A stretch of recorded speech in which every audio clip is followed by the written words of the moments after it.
First Chronicles chapter 28 and verse 10. This is a scripture that we're rallying around in this season in the life of our church. And it says, "Consider now, for the Lord has chosen you to build a house as the sanctuary. Be strong and do the work." Be strong and do the work. Love this verse. Consider now. Like there's some urgency. There's like you got to do it now. It has to happen now. Yesterday morning at our house, Natasha was getting ready to head out for a couple of hours. She has, for nearly all of 2025 and the entirety of 2024, been saying, hey, we really need to pressure wash the house, which you and I both know means, Jonathan, you should pressure wash the house. It's all fine and good, and I'll be honest with you, I'm just being transparent, it's never been the right time. We've not once has the timing lined up for us to do it. There's a lot of construction around our house, and so I just always sort of thought if I pressure wash the house now, then it's going to be wet. There's a lot of dust flying. It's going to get even dirtier. What's worse than having a little bit of dust on your house is having mud, because your house is wet and then the dust flies into it. Now you've got fresh dirt, the house is muddy. That's not good for anybody. So I've just been thinking, hey, we'll wait a couple more years until the construction's done and then we'll clean everything up. So that was my plan. I was thinking obviously about the environment, obviously about the fact that I don't want to go out there and waste all that time cleaning something that's just going to get dirty again when I could be inside loving my wife and my children. But then yesterday, before she heads out, she says, oh, hey, the weather's turning. Maybe we should wash the house. Now, thinking logically, of course, I don't unpack this all to her, which she fails to realize sometimes, that there's a whole process that happens here before I respond. But as she says that, the process that's happening here, I'm doing a cost-benefit analysis. I'm thinking, okay, temperatures are low, so productivity will be low. The risk of me catching a cold out there is going to be high. It makes the most sense that we would circle back to this sometime in the spring of 2026. That's the plan. So I say, we'll see. It's pretty cold out. She says, no problem. I think that's easy. She says, it can't be that hard. I'll do it when I get home. And she walks out the door. I'm telling you, the emotional manipulation that I have to endure in our relationship is it doesn't even make sense. I need the marriage course at Experience Church to help me. And so she played on my pride. She played on my ego. She played on my insecurity that it wasn't living up to her expectations as a man. And it's not just reverse psychology. It was the reactance effect. See, by her saying she would do it, I felt like my freedom and my control were being attacked. By her saying she could do it, I'm thinking in the moment, wait, that's my job. I'm not going to let you take my spot on the chore depth chart. Her saying, I'll do it. It can't be that hard. Wasn't her offering to help. It was, listen, men, you know the tone. I know you know the tone. You've heard the tone. There are projects half done at your house because you heard the tone, got started and didn't finish. You know the tone. It sounds sweet, but it's not an offer to support you. It's her politely informing me that I'm failing as a man, provider, protector, father, and husband. You know the tone. It sounds sweet, but it cuts. It feels in a moment like you're getting fired from your own job. That's what it feels like when she says, it can't be that hard, I'll just do it. Now, instinctively, as soon as her vehicle leaves the driveway, I push and work to reassert my leadership as the man of the house. I don't know that I've ever moved faster. I dug through the closet. I found my camping coat so I was warm. I got the pressure washer. I pressure washed the back of the house and the front of the house. And then I cut the grass. We don't have a lot of grass, but it doesn't get cut very often. And I thought, you know what? This might be the last time I cut it for the whole season because it's October now. I did all this stuff. I even washed down the driveway all before she got home because there was an urgency about the moment where I just knew. And then she got home and I was just finishing up. And I know that one of her love languages is acts of service. And so when she came home and I was just finishing up the spraying and she stood at the end of the driveway with her coffee and she just looked at me. I was like, man, I'm so hot to her right now. She loves it when I do things around the house. And I said, how good was that? She said, well, it's not good enough. I've got more jobs to do. And that was the end of that, more or less. But I was moved into action. It was like a consider now moment. Like, hey, you should really get on this now. Consider now, not later. Don't put it off. Don't wait. That scripture that we read is David talking to his son Solomon. I believe it's also in this season in the life of our church, the charge that God is giving to us. Consider now that the Lord has chosen us, not just to attend his house, not just to pull on the resources of his house, not just to step into his house and be somebody who gets served, but to build his house together. That's the season we're in. Be strong and do the work. And if we're going to build his house, what we've been learning is I need my life to be built by God so that I can build for God. We've been looking through the Old Testament, starting in the book of 1 Samuel, studying a guy named Saul first. He was an Old Testament king, looked the part, but didn't have the heart. He was strong, handsome, tall, but wasn't the type of leader God could use. So God chose a replacement, anointed David somewhere between the ages of 10 and 15 to be the next king of Israel. And David was great in the shadows before he was ever put into the spotlight. He was great where it mattered most. And we get to watch what it looks like through David to be built up by God so we can build for God. I want to pick up his story in 1 Samuel chapter 17. We actually read a couple of these verses last week to conclude our time, but today it's going to be our launch pad. David had just shown up on the battlefield. He was delivering food and supplies to his brothers who served in King Saul's army, and his oldest brother Eliab was insulting and mocking him. And David says in 1 Samuel 17:29, "Now what have I done?" said David. "Can't I even speak?" He then turned away to someone else and brought up the same matter, and the men answered him as before. What David said was overheard and reported to Saul, and Saul sent for him. Can't I even speak? I want to look at the language of this particular verse in the New King James Version, 1 Samuel chapter 1, verse 29. And David said, "What have I done now? Is there not a cause? Is there not a cause?" David shows up to the battlefield and he is shocked because he arrives on scene at what is supposed to be a battle between the Israelites and the Philistines. The Israelites are set up on one side of the valley, the Philistines are on the other. He's shocked at the inactivity of the Israelite army. He's so shocked that his reply to the insults of his brothers, like, what are we doing here? Is there not a cause? Aren't we supposed to be doing something? See, every day for 40 days, Goliath, the undefeated, undisputed Philistine champion, a giant 9 feet tall, wearing 150 pounds of elite armor, would step from the Philistine camp and challenge the Israelites to a winner-take-all, best-on-best battle. The stakes were high. No Israelite in the entire camp had the courage to answer Goliath's call. So for 40 days, you've got the same guy, the same voice, bringing the same message day after day after day, completely shutting down the Israelite army, taking this army full of soldiers, this army full of potential, and leaving it untapped because they run from the battlefield instead of to the battlefield. One voice got them to run away from their purpose. One voice. The Israelites were losing a war without ever engaging in a battle because of one voice. One voice, and the Israelites forgot that they were God's chosen people. One voice, and they forgot their history. God delivering them out of generations of captivity and slavery. God parting a sea so they could walk through to freedom. God feeding them with bread falling from the sky while they wandered in the wilderness. God leading Joshua and the Israelites around Jericho, where God tore the walls down by his strength and his power. One voice.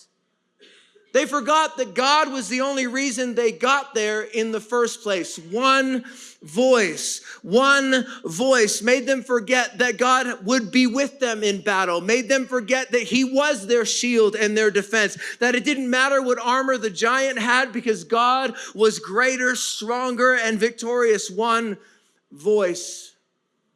until David shows up, and all of a sudden there's a counter to that voice. When he says, is there not a cause? Guys, have you forgotten why you're here? Have you forgotten what this is all about? Have you forgotten who we're supposed to be fighting for? Is there not a cause? Is there not a cause? One voice caused them to forget the cause. One voice caused the entire nation to run away from their purpose. One voice caused the entire nation to live underneath their potential. One voice. What's a cause? A cause is a person or thing that gives rise to an action or condition.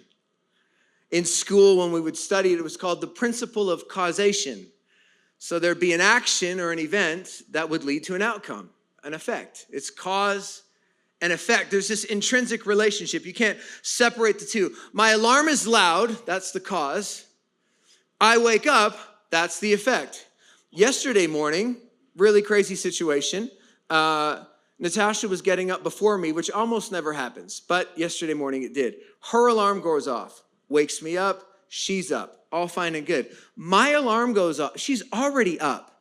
My alarm goes off and she walks right over to my side of the bed where I'm still trying to slowly wake up. She says, your alarm is so obnoxious. I'm like, what are you talking about? Yours already went and I didn't complain. I'm still here. I'm like, anyhow, cause and effect.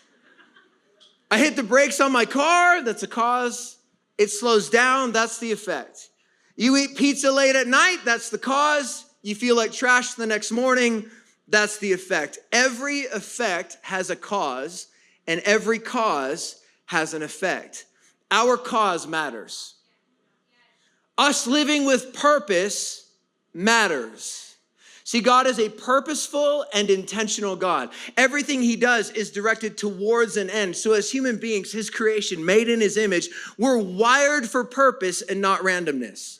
So if you're wired to have a cause, and if cause and effect is a universal principle that cannot be separated, if you're wired to have a cause, then you are also, by the principle, wired to be effective, to have an impact, to make a difference. Our lives are not a series of disconnected tasks. No. When you have a cause, every act, even the small ones, become part of the greater effect God is building and working out through your life. Every act. The way you wake up, the way you go to your Bible, the way you interact with others, the way you carry yourself at work, the way you show up to church, all of it is a cause that produces an effect in your life. Our job is to recognize our cause and then live out in effectiveness. Cause and effect. What was David's cause? Well, in verse 26 of 1 Samuel chapter 17, when he said, what will be done for the man who kills the Philistine and removes his disgrace from Israel? Who is this uncircumcised Philistine that he should defy the armies of the living God? I'd like to suggest that first and foremost, David's cause was the glory of God. David could not stand that Goliath was mocking God's name. Everybody else heard Goliath's intimidation, but David heard it as an insult and thought, man, I need to do something to honor the name of the Lord. I need to do something to make sure in this pagan environment that God gets glory. I need to, my cause is the glory of God being seen through my life. David's cause was the glory of the Lord. I think David's cause was also his family, because the reality of this particular situation was that the stakes were high. If Goliath and the Philistines win, the entire nation of Israel, not just the army, but everyone, even Jesse, David's aging father, his siblings, his little nieces and nephews, they all become Philistine slaves. So he's motivated by family. David understands. I think that's why he's shocked at his brothers. How can our dad aging out at home, their wives, their children? Did you tell me you don't want to fight for your wives and your children? I think David was he was a little bit indignant about the fact that his brothers were so quick to give up on their cause. David's cause was his country. See, the fate of Israel was at stake. The valley of Elah, which is the valley between the 2 points where the armies had positioned themselves, was part of a string of valleys that rose from the Mediterranean plain off the coast. And this string had a great military significance because if you controlled the valleys, you controlled the traffic ways to the major cities.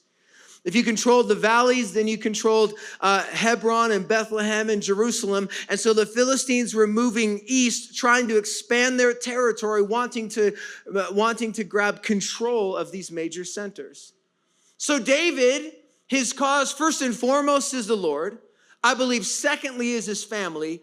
And thirdly is his nation. Everybody needs a cause. Now, the truth is everybody has a cause. Some of us are just living for things that are making us effective in the wrong spheres. Some of us are living for things and pursuing things that are not making us effective where God's called us to be effective. We're trying to build something that's effective and impressive in the eyes of the world instead of trying to be effective and impressive and significant in the eyes of the Lord. So everybody needs a cause, but everybody needs the right cause. Every Christian needs a cause. What's the most important for believers? What is the most important thing for you and I to live for? I believe we see it in the text. It is the glory of God.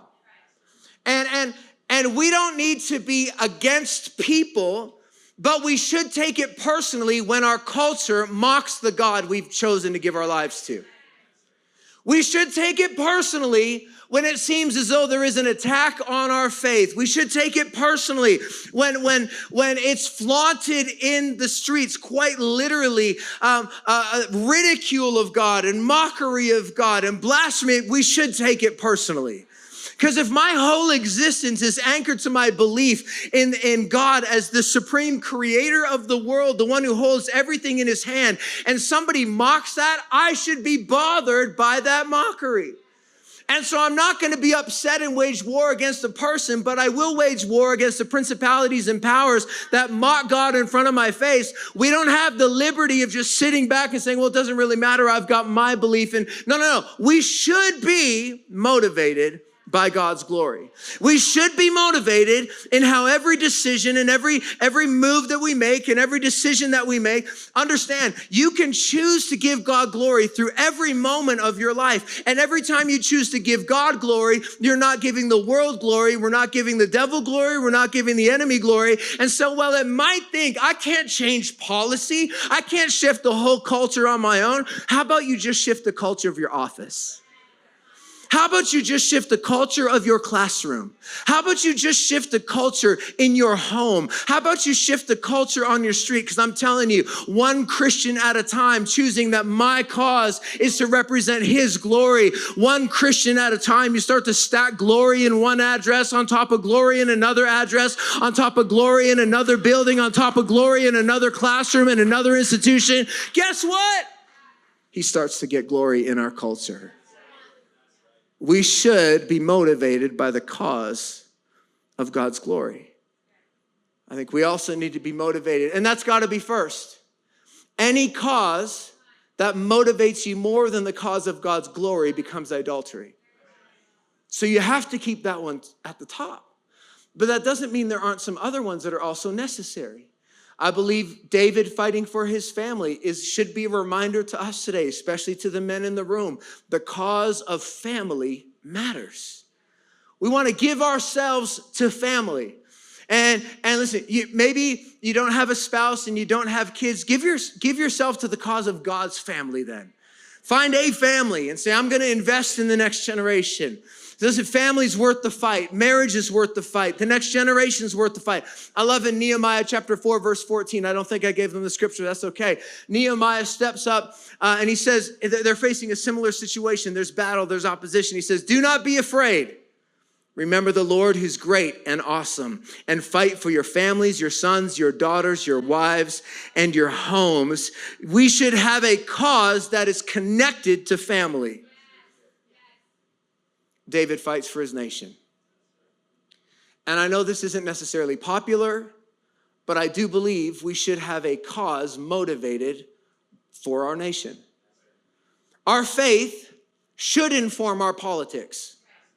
We're coming up on municipal elections here. You know what? you should. I started to do some research this week, making sure I kind of understood platforms, and I'm looking into different things because I want to make sure to the best of my ability. Listen, I get it. Nobody's perfect. There's no perfect candidate, but you look at platforms and I'm like, okay, who most aligns with my Christian values and my biblical worldview? I'm going to choose to vote in that direction because I'm trying to establish God's kingdom here in my city. And so again, nobody's perfect, but you got to go to the scripture and go to the Lord and do some research on the options and make sure that you allow your beliefs to form your politics. We need to stand on guard for our nation.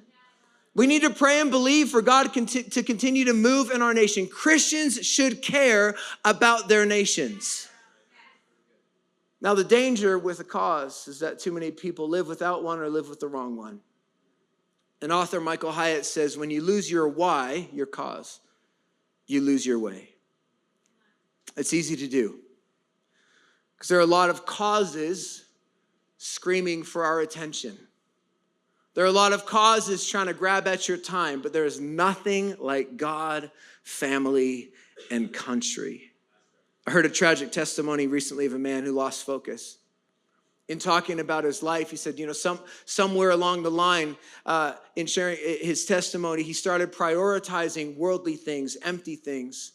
Other causes, not evil, but not God, not family.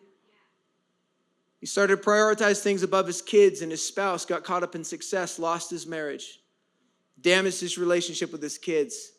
And now, years later, on the other side of those decisions, says, my one regret is that I lost my focus, lost his cause. We need a cause.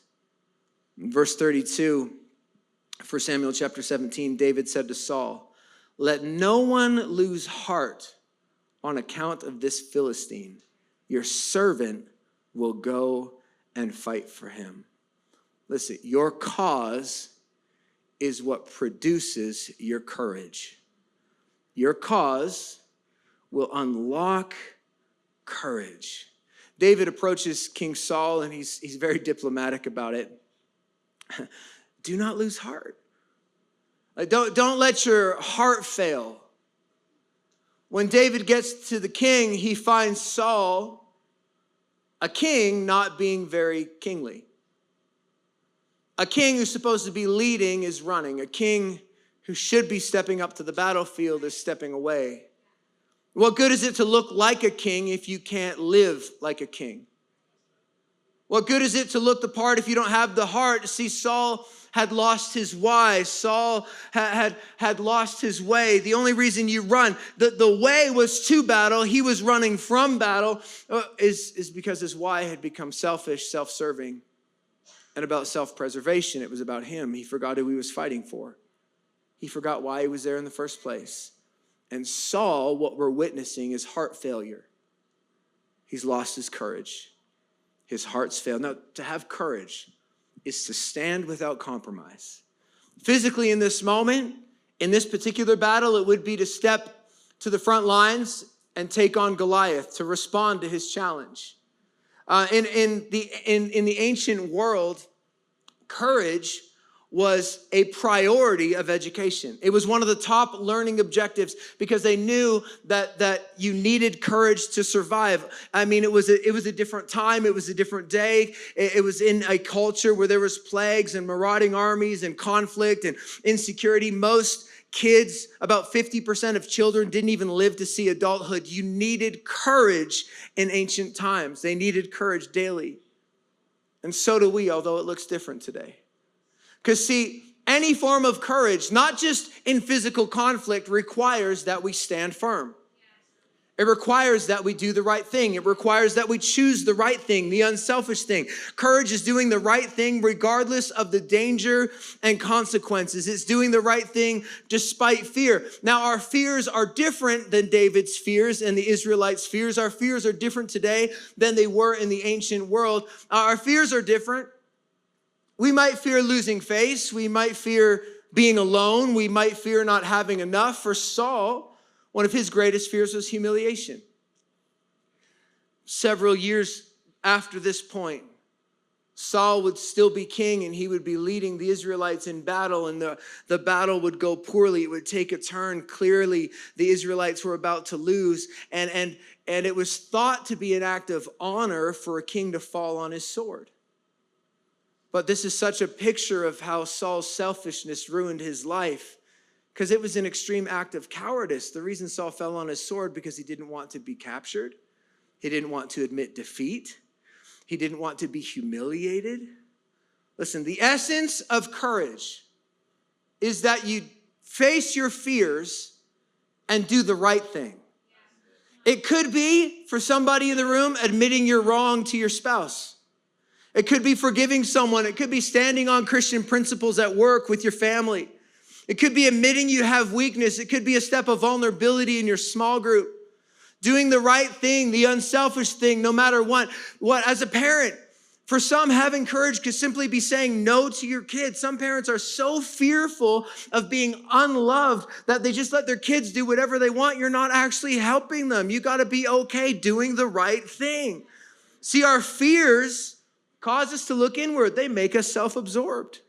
Saul had no courage. He was focused on himself, and all he could see was his insufficiency. I'm no match for Goliath. Saul had no courage. Goliath had counterfeit courage. He was bigger. He was stronger. He had high-tech armor. He had the best weapons. He looked at himself with incredible confidence. I'm so great. I'm so big. I'm so strong. There was no fear of failure. There was no reasonable threat. He felt there was no possibility for disaster or danger. Goliath didn't have fearful thoughts. And you actually can't have courage if you're not moving towards your fear. It doesn't work. It takes no courage to not be afraid. Courage isn't not having fear. Courage is moving forward and standing your ground despite your fear. If you have no fear, you need no courage. Goliath has this counterfeit courage. And counterfeit courage you'll see that played out in our lives where we only put ourselves in situations where we feel success is a guarantee. Which is why we struggle to take faith steps. It's why we struggle to try new things. It's why most of you sit in the same area every Sunday, because we grow comfortable and complacent. And it becomes about self-preservation. And it's self. He's got self-confidence. Counterfeit courage.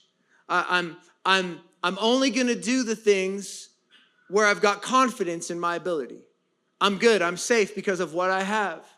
Listen, Goliath was not even aware of the danger. He was out of touch with reality. And I'm telling you, when you start to play it safe and take a cowardly posture and start living with great faith, what's happening is we've grown out of touch with reality, because there is an evil and there is good and we are in a battle. And if we just choose to play it safe, we're choosing not to play at all. Goliath had this counterfeit courage. Saul has no courage, but David said, your servant will go and fight him. Why does David have courage? David has courage because David has a cause. Franklin D. Roosevelt says this about courage: it is not the absence of fear, but rather the judgment that something else is more important than fear. Oh, he's talking about a cause. It's not the absence of fear. It's that, man, there's something else that I got to live for. There's something else I need to give my life for. There's something else more important than me losing my reputation or being humiliated in front of my coworkers. There's something more important than me being vulnerable in front of my. There's something more important. There's a cause. David has courage because David has a cause. And real courage is to have a cause that you're willing to live for and die for. Something I'm going to give my life to and something I'm willing to lay my life down for. He says, I'll go.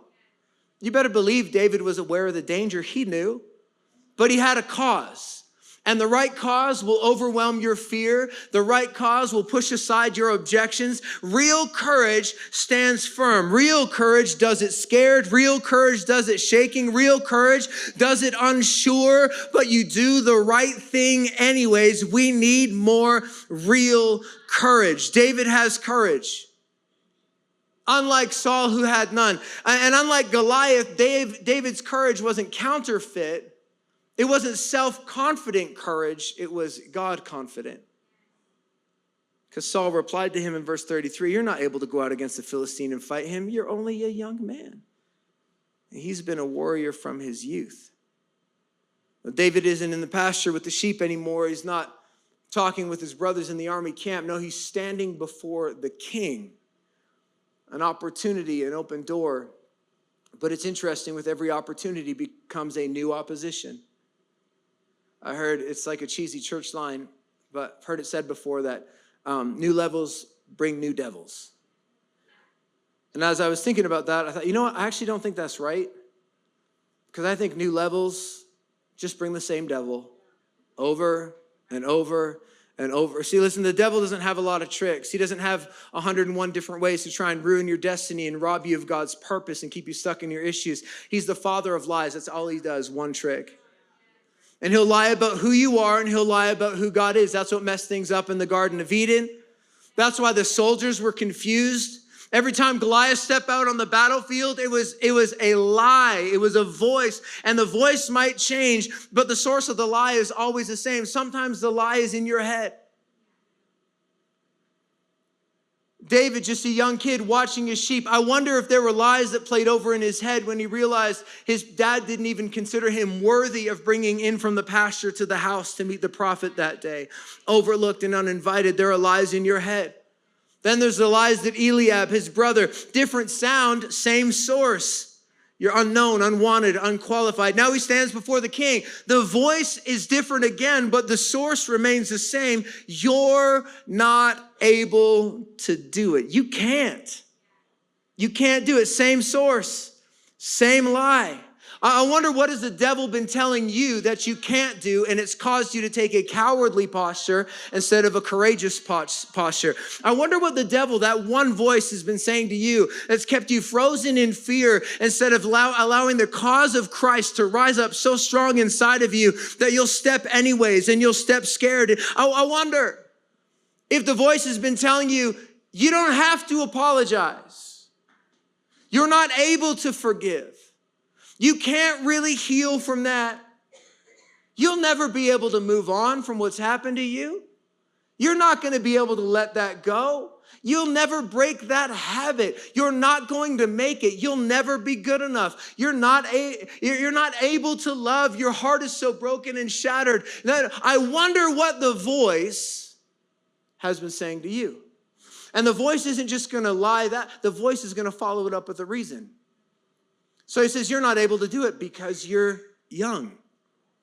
I don't know what the reason is the voice tells you, but you can fill in your blank. You can't do it because you're too young. Maybe it's that you're too old to make a difference, or you're too addicted to ever be free. Maybe it's, well, you're just a stay-at-home parent, so nobody really cares. What impact are you actually going to have? Or you're a divorcee, so somebody you couldn't even figure that out. Like, I wonder what reason the voice is giving to you. And the tactic is to lie to you to get you thinking about yourself. Saul believed those lies and listened to those voices and started thinking about himself. All of the army heard that voice, believed the lie, started thinking about themselves. Thinking of yourself. Fear robs you of your courage. Thinking of yourself. We call that pride. Pride is a sin we all struggle with. And I think sometimes we just naturally assume pride is this arrogant overconfidence like what we see in Goliath. We think that's the manifestation of, like, I'm kind of invincible out here. Nobody can touch me. But pride is just to be self-absorbed, and we see that in the Israelites. It's this sneaky pride. It's what ruined it for the army. It's what ruined it for Saul.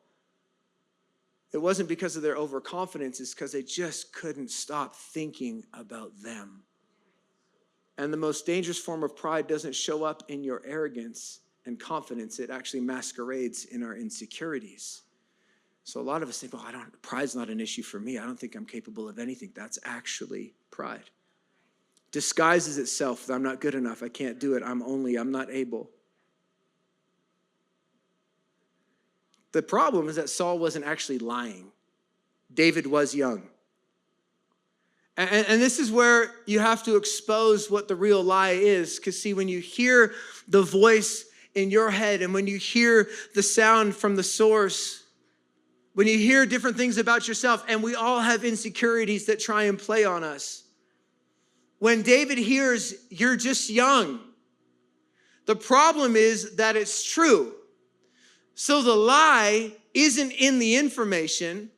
The lie is in the limitation that's trying to be placed on David.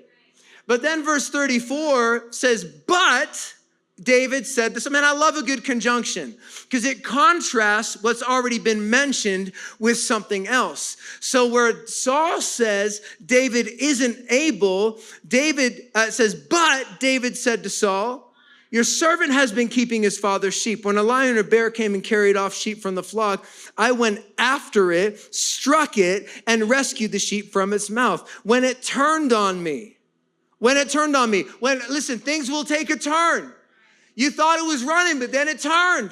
You thought you were in the clear, but then it turned. He said, man, I seized it by its hair, struck it, and killed it. Love it. Listen, David did not start preparing for Goliath when he saw Goliath in front of him. He had been training for Goliath his entire life. Everything you've been through up till this point has been training to get you through the opposition you're facing today. You've been in training. Verse 36, your servant has killed both the lion and the bear. This uncircumcised Philistine will be like one of them because he has defied the armies of the living God. Now look at this. This is where his confidence comes from. The Lord who rescued me from the paw of the lion and the paw of the bear will rescue me from the hand of this Philistine. Paws and hands. Hey, the Lord got me out of the hand of the lion and the hand of the bear. And now David is so confident in God's ability that he reduces Goliath to being an animal like the ones he's already conquered. He already got me through that. Man, if this passage of the Bible doesn't get your faith going, then I'm not preaching it very good. Because I love it. It's been mentioned that David doesn't have what it takes. And it's been mentioned to him that he doesn't have enough.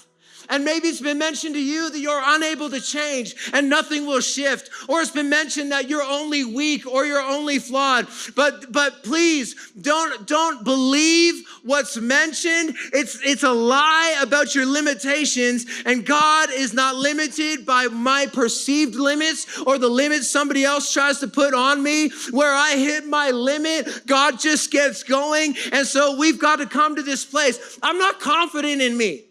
I know me.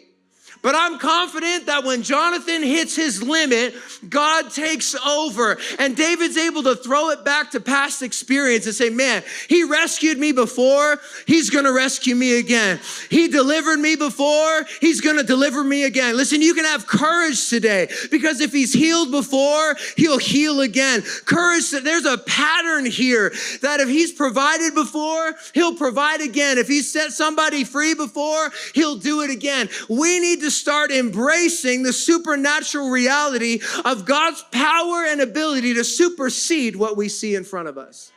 So there are facts, but there's also faith facts. Fact is, I'm flawed and broken. Faith fact, God wants to use me anyways. Fact is, you're not perfect. You got issues.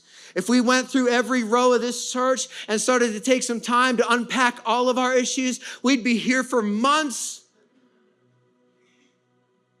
Fact is, we don't have it all together. Fact is, if you have a relationship with Christ, you are in relationship with the one who holds it all together on your behalf. Fact is, we're weak. Faith fact is, he's strong. And David is unmoved and undeterred by Saul's opposition. It's such a contrast to the Israelites' army. Saul said to David, man, okay, fine, go. And the Lord be with you. David gets ready to face Goliath. Why? Because when you have a cause, you notice need. When you don't have a cause, you always need to be noticed. But when you have a cause, you run to where the action is. You run towards the need. He notices Goliath. He notices that nobody's doing anything, and he offers himself as a solution. We need less people who talk about it and more people who will be about it. We need less people who will theorize about what we'll do one day, someday, when, and more people who will just consider now and get themselves in the game. The Israelite army had been talking about Goliath for 40 days, and nobody did anything. Until a 17-year-old boy, probably too dumb to think any differently, had enough courage to say, listen, if nobody's gonna do anything, if nobody will take responsibility, then I will embrace the inconvenience that comes with action. I will live for a cause that I'm willing to die for. I'll shift something in the nation. I'll protect my family. I'll defend the honor and the glory of God. What if we started to see ourselves like David? Flawed, yes. Broken, yes. Incompetent in so many ways, but as a reliable option for the battle that's in front of us. What if we started to see ourselves and realize, listen, the aim of my life is not how important I can become, but how big of a difference I can make. What if there was a willingness to step up? And as we stepped up, we'd see that God confidence come in behind us. Go, and the Lord be with you. We don't hear a reply from David, but I bet in his mind, he's like, he's already with me. He never leaves me or forsakes me.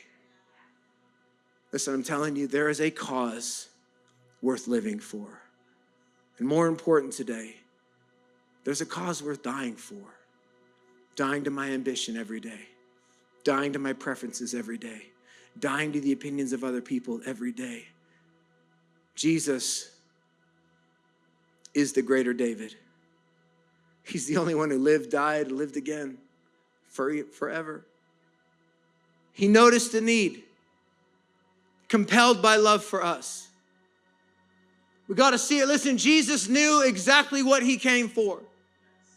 Jesus was not trapped by the cross. He was driven to it. And when he stood trial, he said, no, for this cause I was born.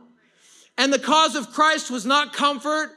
It was not applause. It was not popularity. It was not power or position. The cause of Christ was people, broken people, hurting people. It was every person in this room. It was my life. It was your life. And when the nails went in, the cause didn't stop. See, the cause was completed. He said, it's finished. Not because he was finished, but because the cause was finished, because the work was finished. And I came to tell somebody this morning, I believe God brought you into the church today to remind you that if Jesus could carry the cross for his cause, then you and I can carry his cross for our kingdom. If he had the courage to give his life for you, then we ought to have the courage to lay our lives down for him.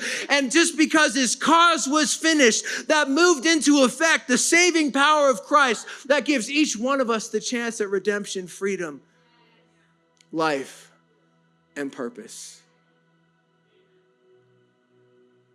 It's a cause worth living for and a cause worth dying for.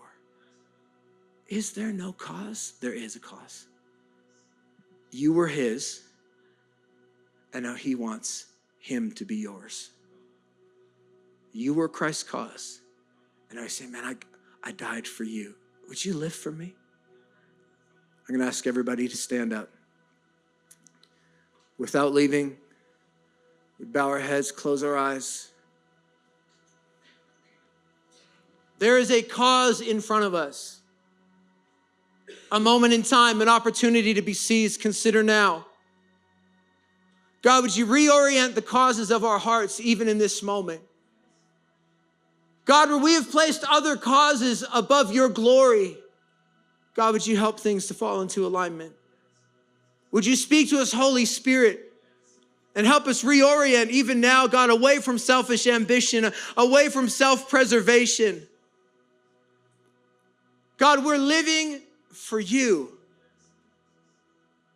God, we're living for family. God, we're living for the nation, for people around us, because we believe that you still have a plan and a purpose. With your heads bowed and your eyes closed, I wonder if there's somebody in the room today and you've never actually made the decision to give your life to Jesus. He hung on a cross for you. You were his cause. He was willing to have the courage to lay his life down, to feel the pain, so that you could have a chance at redemption. The cause, the cross. The effect, your freedom. But it only happens if you say yes to living your life in him. Here's what we're going to do. I'm going to count to 3. And if that's you today and it's time to make a shift, you know things aren't working the way they're supposed to. You can feel a tension in your heart. You know something's missing. The cause, you stepped into the room today. The effect, your life can change forever. So I'm going to count to 3. If that's you and you know you need to get things right with God, I want you to shoot your hand up on 3. Here we go. 1, 2. If that's you, 3. Nobody's looking around. Amazing. Thank you, thank you, thank you, thank you. Thank you, thank you, thank you, thank you. Thank you in the back. Amazing. You can put your hands down.